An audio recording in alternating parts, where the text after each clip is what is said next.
Сәлем.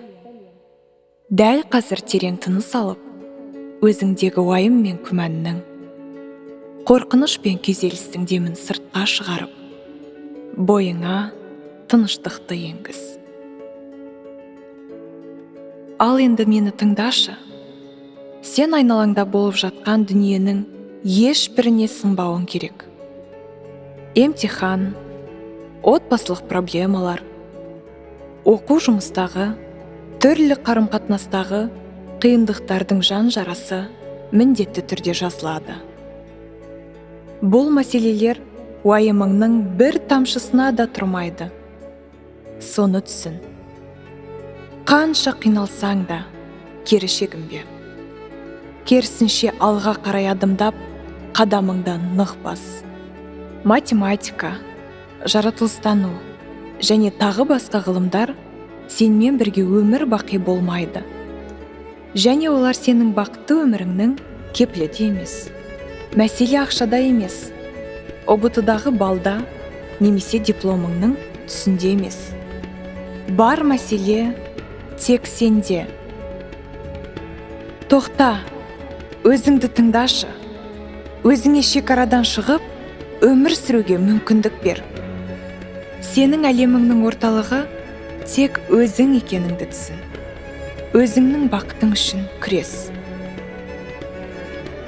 Өмір сүруден, өзіңмен өзің болудан қорықпа.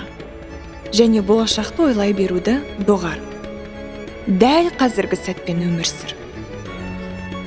Білесің бе, сенің соңғы күніңнің қашан туатынын ешкім де білмейді.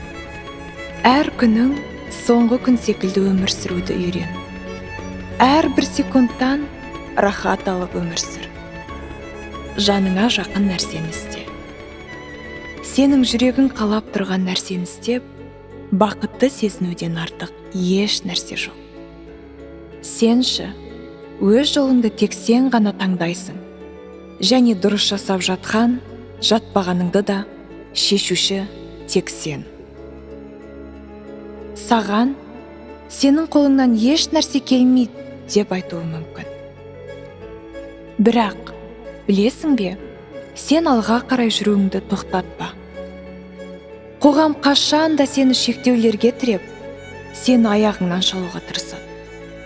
Берілме. Осы өмірде өз орныңды таба алмай қаламын деп қорқуды тоқтат. Себебі ең басты қателік мәңгілік сәтсіздіктен қорқу. Егер сенің жолың қиын болса, демек, сен дұрыс жолмен келе жатырсың. Бақытқа бастар жол тікенді ну арқылы өтеді. Тоқтама. Өміріңде қандай жағдай болмасын, берілме. Күресуді жалғастыр. Бәрі жақсы болады. Себебі ең ұзақ нөсер жаңбырдан кейін де артынша күн шығады. Сенің қолыңнан бәрі де келеді. Мен саған сенемін. Қайталап айтамын. Дәл қазіргі сәтпен өмір сүр. Білесің бе, әрбір секундтан рахат алып өмір сүр. Сенің жүрегің қалап тұрған нәрсені жасап, жүрегіңді сезінуден артық сені бақытты қылатын еш нәрсе жоқ. Сенші, өз жолыңды тек сен ғана таңдайсың.